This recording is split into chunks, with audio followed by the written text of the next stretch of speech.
In this practice exercise 15.10 longest sorted sequence, we need to write a method called the longest sorted sequence, and it's going to return the length of the longest sorted sequence with a list of integers. And so with this example right here, we have a variable called list, and it stores the following sequence of integers. So you can read through this. This is going to tell you everything you need to know about this example here. We can assume that this ArrayIntList class exists. We're just going to be adding a method into here, probably accessing these private variables as well. We can't make it static because these variables are not static. It's going to be a public. We know we need to return an int, so it's going to be of type int, and it's called the longest sorted sequence. I'm going to make one value that we are going to increment and one value to store our longest. And that's because when we have one value that stores our current longest, we need a second one to continuously add into to see if it's going to be bigger than our previous longest value. So let's do int, and I'm going to say we'll have the longest, and we'll set that equal to 0, and then we'll also have a current longest, and we'll set that equal to 0 as well.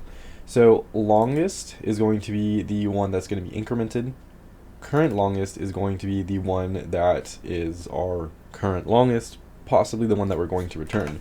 So down here we'll just do return current longest, and we'll close this off for when we get to it.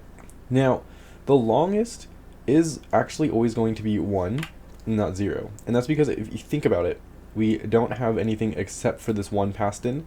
Well, we still have one thing in here. Now, if we have nothing in here, we're going to return 0, our current longest, right? So that's taken care of. Now we just need to try to either increment it or manipulate it in some sort of way. We have to do this in a for loop, and that's because we want to look at every single element inside of here. So we're going to do for ints. I'll set a equal to 0 and run this as long as our a is less than the private size variable and have an a++.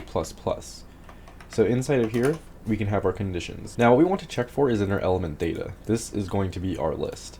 So we're going to say if our element data, and if the next value, so if our a+1 is actually less than our current element data.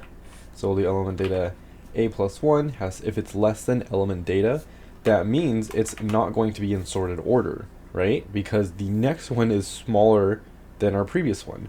So we're just going to then reset our longest value to 1. So we'll do longest, and we'll set it equal to 1, like that. It's going to reset everything. This is our reset part.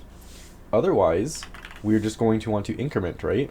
Because if it is the same or if it's greater than, we are going to want our longest to increase because we have a longer value. So otherwise, we're going to set longest to ++. That way it increases.